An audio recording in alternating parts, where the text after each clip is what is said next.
Alam nyo, bakit may boses si Tomas, ano? Alam mo kasi kung ano yung mga sinasabi nito mga putang inang politiko na to, no?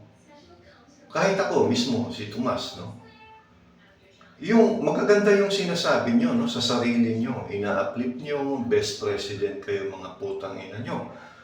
Pero yung mga tao, no? Lalo na yung mahihirap at saka mga middle class, iba ang nararanasan, no? Iba yung sinasabi ng bibig nyo putang ina nyo, na puro pangsariling interes, no? Kahit sino dyan, mga senador, pangsariling interes. Si Tomas walang kinikilingan, mga puki ng ina nyo, no? Si Tomas ay para sa masa.